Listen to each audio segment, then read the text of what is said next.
people say when they watch them. Netanyahu returns with a boost from far right. Here you go. Israel news. I'm going to cover it for like 3.5 seconds. Overseas, where former Israeli Prime Minister Benjamin Netanyahu appears to be on the brink of being the current prime minister again. Once again, his right-wing coalition has the most votes as of now after Israel's 5th election in 4 years. A little refresher on Netanyahu. He was... Thank you, Anna Dabadoo, for the 5 get the subs. And thank you, Spooky Sperry, for the 5 get the subs. Forced to step down last year amid corruption charges, which, by the way, he is still currently on trial for right now.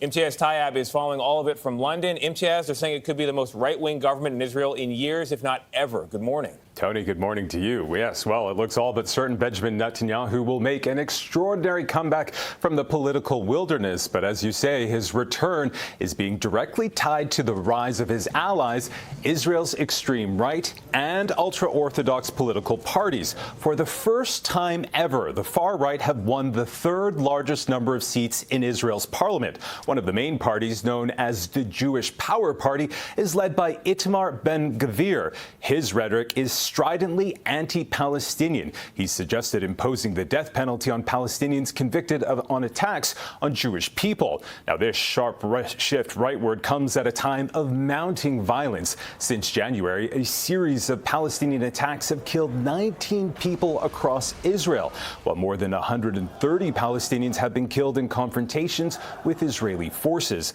making this the deadliest year since 2005. Netanyahu's return to power also fuels concerns by Arab neighbors he will continue to obstruct negotiations for a Palestinian state. But allied Gulf countries see Netanyahu as a powerful counterweight to Iran's growing influence across the region. Gail. Yeah, cucked ass fucking Gulf states. That's who. Oh my God. Oh, Jesus. It's over. Dude.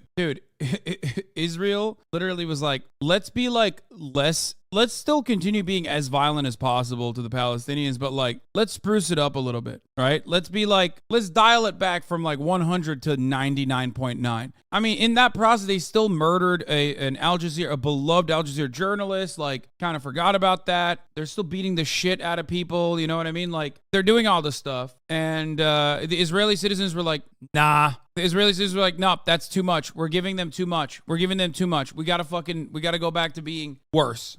Yeah. I mean, there's nothing you can do. It's just the far right is rising all around. Israel's no different. Let's look at a little bit more into Ben-Gvir, though, who is a fucking another round of elections, another demon. set of even crazier, even more extreme candidates. And no, I'm not talking about next week's midterms here in the United States.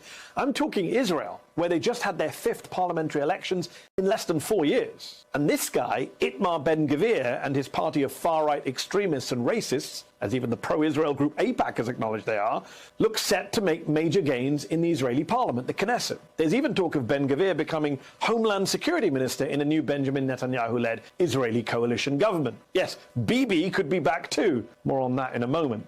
But look, Ben-Gvir, a man one commentator dubbed the David Duke of Israel, is so extreme that he makes our very own Marjorie Taylor Greene and Carrie Lake and Doug Mastriano look like woke leftists. Let me put it this way. Greene likes to make TV ads where she's holding a gun. Ben-Gvir actually pulled out a gun while on a recent visit to a predominantly Palestinian neighborhood of occupied East Jerusalem and urged Israeli police to open fire on Palestinian protesters throwing stones. He claims it was in self-defense. Greene says she wants to deport illegal immigrants, calling it an invasion. Ben-Gvir wants to deport citizens of his own country, Palestinians. It's so funny when like Americans don't understand how like Israel's racism meter is dialed up to like 700 times. Because like for you just look at Israel and you're like, oh, what? There's like, you know, some gay people there, nice beaches. They're just having fun. Like, because American media never covers the absolute fascist psychopathy that goes on in the Knesset. That is just a part of permanent existence in Israel. Okay, that like this sort of shit. I mean, this sort of shit's like too much even for Israel. Okay, which is saying something because again, Israel actively doing occupation, actively doing colonial violence, actively maintaining an apartheid state. Oh, damn, bro, back with the anti-Semitism. Yeah, we're popping. Why don't we stop them? Wait, what? They're killing Palestinians. Why the fuck would America stop that? America loves Israel's operations in the Middle East. What the fuck are you talking about? Because the victims in this circumstance are brown people. Okay, the victims of this circumstance are Muslims, they're Palestinians, they have no rights, they have no liberty, they have no one in their corner. No one. All the fucking dogs that run the Gulf states have already backed the American government and backed Israel. That's what they are. They're fucking dogs, okay? I'm 17 and serving the Israeli military is mandatory for about 3 years. They start drafting you at 18 and you really can't do anything about it. Even if you object the occupation and conscientiously object serving, basically doing war crimes for 3 years, they put you in jail for at least a year as a tactic to insert fear. Yeah, my favorite Taylor Swift account actually quite literally went to jail for being a conscientious objector. Citizens of Israel, that is, those who he says oppose the state of Israel or are. But you understand this hate didn't grow out of nowhere. Yeah, motherfucker, I know the long history of Israel's colonial actions, backed by and promoted by other colonial powers like, England, the British Empire. Yeah, I know. It's called the Nakba. That's where the resentments began. And that was the first strike, I would say. Or you can go before the Nakba as well. But the Nakba was the first big blow, 1948. Purging the fucking country of Palestinians and then taking their fucking houses. This goes way back before the first Nakba. I know, but that is like the most permanent damage. Disloyal to it. Stripping them of citizenship is his plan. They must be expelled, he has said. It is difficult to describe just how far right and how far from democratic norms this... Dude, I don't know what EMP Lemon is, but I'm going to tell you right now, I have no idea what the fuck you're talking about. If you don't shut the fuck up and stop asking EMP Lemon over and over again, I'm going to permanently ban you. Okay? Stop. This man is. So who is he? Where did he come from? Because sadly, you're going to be hearing his name a lot more. Ben-Gvir came to fame in Israel as a mere 19-year-old back in 1995 in the wake of the Oslo Peace Accords, when he appeared on television holding a Cadillac emblem that he claimed to have ripped from then Prime Minister and Israeli peacemaker Yitzhak Rabin's car. "We got the car," he said. "We'll get to Rabin too." Rabin was assassinated by they did get to him. They did. A far-right Jewish extremist just a few weeks later. Ben-Gvir has since said, he meant only to shout at Rabin. He was so extreme, Itamar Ben-Gvir, that he was exempted from Israeli military service because they were worried about his far-right views. Ben-Gvir was so extreme that he... Wait, is that a thing they do anymore?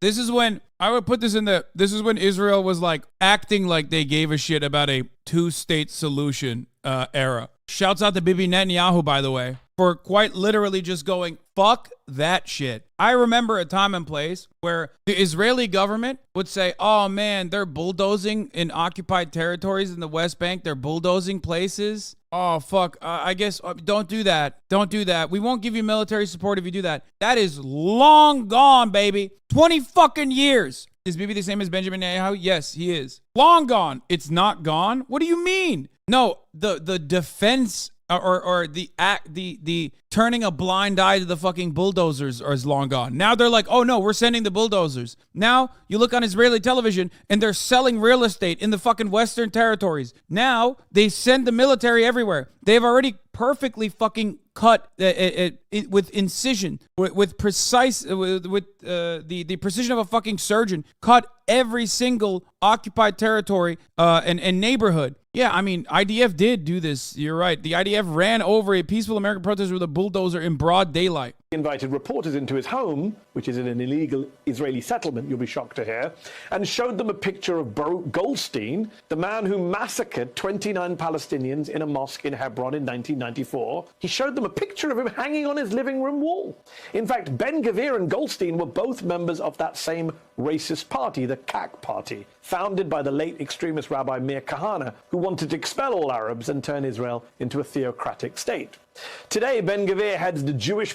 Like, that's just so normal now. Like, even if people still say, no, he was an extremist, it's like when fucking Republicans say, like, no, the KKK, those guys are crazy, but then literally believe everything the KKK also believes. You know what I mean? That's basically like the Israeli right now. Power party, Otzma Yehudit, which is in many ways a successor to the KAK party. Oh, and he's also a practicing lawyer, an attorney for some of the worst people. As one Israeli news website points out, in his job as a lawyer, Ben-Gvir has represented numerous Jewish Israelis accused of conducting violent attacks against Palestinians, including the convicted murderer of the Dawabshe family who were burned in their home.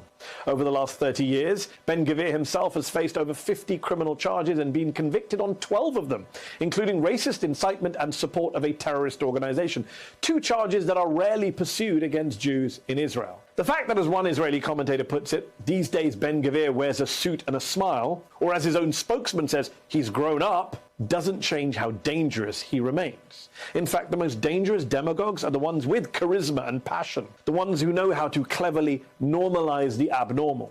This is how Ben-Gvir, right now, describes... What? Stop saying. Oh, person's making a joke. The fact that Ben-Gvir was not drafted due to his extreme beliefs makes total sense once you consider that a huge chunk of the soldiers voted for him. That's what I'm saying. Like, back then, in 1995, they were like, oh man, you're too extreme. Now I feel like now it's like the way Israel at least operated, okay, the way Israel like behaved and conducted itself in 1995 is very different than Israel now. Super brazen, super out there, super fucking bloodthirsty, super fascist, don't give a fuck, out and about, straight up destroyed all matter of leftist opposition in Israel, okay, completely. Now you have like a lighter genocidal liberal opposition to Netanyahu, you know, like I'll tell you this much. Benny Gantz is the guy that was seen as the leader of the coalition that included even Arab parties in the Knesset, right? Last time around, they had Benny Gantz. That motherfucker's a military commander. He literally had war crimes when he was running. He promoted his war crimes when he was running for the position, bro. Oh, fuck. That's not the last time. That's 2 times ago. Oh my God.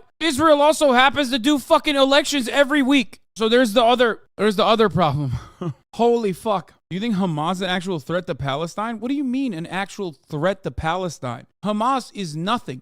But unfortunately, when you have nothing, it's everything you have. Okay? The fuck do you mean? Bro, have you seen what Gaza looks like? It is an open air prison, okay? Where, you know, a lot of the people are 14 years old. Some of the highest population density, never ending bombing campaigns within Gaza. The fuck are they supposed to do? They have nothing. It's literally an open air concentration camp. They have nothing. So they try to fight back. On the other side, in the Western Territory, in the West Bank, you have a complete feckless, neutered Palestinian leadership that almost all Palestinians universally agree sucks ass. And on the other side, you have people engaging in legitimate self-defense. Yeah, they're homophobic or whatever the fuck, right? They're fundamentalists. They are. But like, that's what happens when your life is shit. That's what happens when you have to fucking get bombed every week. And also, the invention of Hamas was also an Israeli invention. Hamas was seen as a fundamentalist counterweight to the socialist revolutionary Palestinian groups. That's the reason why it was funded by Mossad, you know? It's just, they're getting more.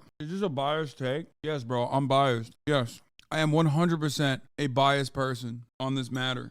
I'm biased. I'm biased towards Palestinian liberation. I'm biased towards Palestinian emancipation. When I see a statistic like 91% of teenagers living in the fucking Gaza Strip have PTSD as a consequence of endless bombing campaigns, I can't help but feel like the people doing those war crimes should be held accountable, but never will. That's crazy. Isn't it odd how much this take intersects with the material conditions behind the 1350 myth? Just like the position is consistent or something? Yeah, when you have nothing, Hamas is the only thing you have that is like providing some semblance of retaliation to a country that took your territory, robbed you of your home, and is literally routinely bombing you. You know? It's crazy. And they're doing this in the fucking West Bank too. Didn't the IDF also kill Turks trying to break? Yeah. Mavi Marmara. Yes. Israel is so brazen with its fucking war crimes that it straight up got away with murdering a bunch of Turkish people who were on a humanitarian mission who pushed through the blockade to deliver food and aid to Gaza. And they fucking drop shipped into it with a helicopter and butchered every single humanitarian on that ship. And then they turned around and they were like, they had guns on the ship. They showed those guns. It's fucking knives. They put butter knives on there against the Israeli machine gun fire and the helicopter. Yeah. Palestinian members of the Israeli parliament who he refuses to work with.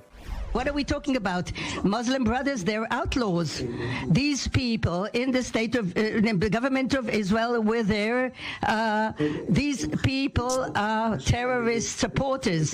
These people support the fact that any Jew who lives here will live under some sort of an Islamic regime. They are a danger, an enemy, so I don't sit with Basur Abbas. And yet, to quote the Washington Post, Ben-Gvir has gone from political untouchable in Israel to marquee attraction. How? Thanks to Benjamin Netanyahu.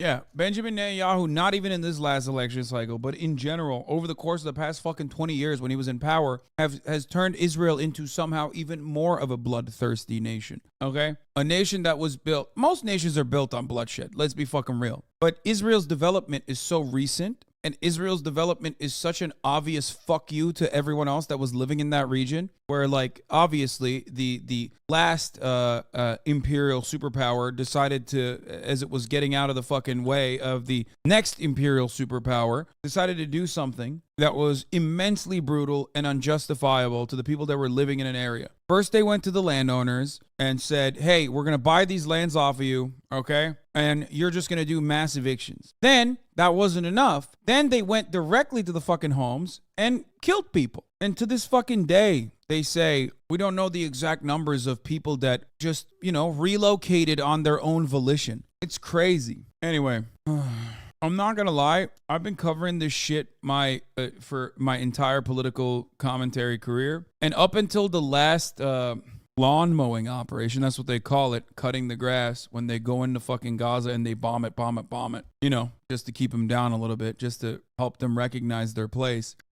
Last time when this happened, even the internet was like, holy fuck, dude, this is unimaginable cruelty. That was the first time in my entire life, in my entire career of engaging in political commentary. This is the first time I ever saw widespread condemnation against Israel's unjustifiable and inhumane actions towards Palestinians. Anyway, honestly, it's fucking shameful that a few descendants of Holocaust survivors are repeating the sins that were wrought upon them. Disgusting. First of all, there's plenty of Holocaust survivors and their descendants that do not appreciate the actions of Israel. So don't do that. Don't say that. That's not true. There are plenty of Jews that do not believe that the actions of Israel are justifiable. Not all Jews are Zionists. As a matter of fact, in the United States of America, there are significantly more evangelical Zionists than there are Jewish Zionists. Obviously, still, a lot of American Jews are pro-Israel, or there are plenty of American Jews, especially with birthright and especially with Bibi Netanyahu and his connection to our wonderful home of our wonderful city of brotherly love, Philadelphia. I would say that the older generation of American Jews have moved away from more radical anti-Israel rhetoric. Evangelical Zionists exist, huh? What do you mean? Evangelicals are fucking Omega Zionists, dude. The fuck do you mean? Why you gotta bring that up? You don't claim him? Doesn't matter, bitch. Bibi Netanyahu, Benjamin Netanyahu is from Philadelphia. That's true. He's a Philly-ass motherfucker, bro. That's true, dude. He is. People are, dude, I love, whenever I talk about like Benjamin Netanyahu or anything like Israel related, people just don't know anything about it. There's like Jewish Americans who are like, what the fuck are you talking about? Like, they just don't know. Whenever I talk about like Benjamin Netanyahu, for example, is a Holocaust revisionist. People are like, what? No way. Yeah.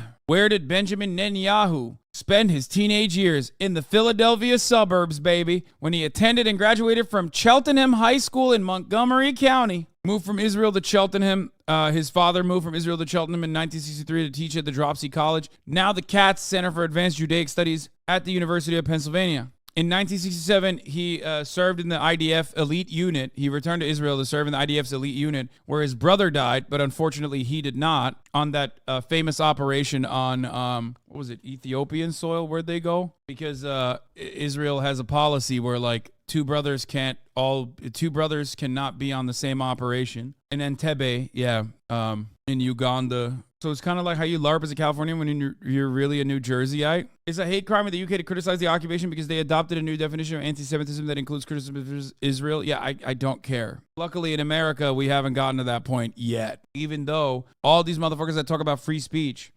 out here, the only two people that spoke out against the anti-BDS legislation all around the country were, and I hate to say this because she is a fucking fossil, Dianne Feinstein and Bernie Sanders. That's right. For those of you who don't know, Dianne Feinstein and Bernie Sanders are the only two like mainstream Democratic politicians, or just mainstream politicians in general, that spoke out against anti-BDS legislation. Fun fact for all of you. Anyway, Netanyahu came back to the U.S. to study architecture and business administration at MIT. Then he got a job in Boston. But he went to Israel following the death of his eldest brother, who was killed in attempting to free hostages from the hijacked Air France airliner in Uganda. And that's it. My grandma, who was kicked out of her home in Nablus by the IDF, has tens of ownership certificates of land in Palestine that is now all illegal settlements and parks for Zionist shits. Yeah, That last conflict was also the first time the Israeli apartheid became recognized. Yeah, but it doesn't even fucking matter because now when you say Israel is an apartheid state and you're like, a Democratic politician, they fucking bully the shit out of you still. See, back in the 1980s, when Rabbi Meir Kahane spoke in parliament, mainstream Israeli politicians were disgusted and walked out of the chamber. The major Israeli parties then united. This is what I mean. This is what I was talking about. 1980s, 90s, like Israel was, of course, still very violent because it is its nation building project hinges on the extermination of the Palestinian people. So, of course, they were still automatically pretty fucking violent. It's like America. You know what I mean? It's identical. America has a lot of white supremacist values baked into its fundamentals. That history doesn't just go away. You can't just whitewash it, right? But at least on its face, despite the incredibly violent actions, they still made it seem like settler occupation, settler terrorism, illegally going into fucking Palestinian territory and like building a house. That was something that they turned a blind eye to. Well, that's gone now. They're just very openly in favor of it. And Kahane's CAC party and designate it as a terrorist group. And yet last year, Netanyahu opened the door to Kahane's heir, to Ben-Gvir. So desperate was Bibi to try and stay in office that he tried to cut a deal with Ben-Gvir's Jewish power.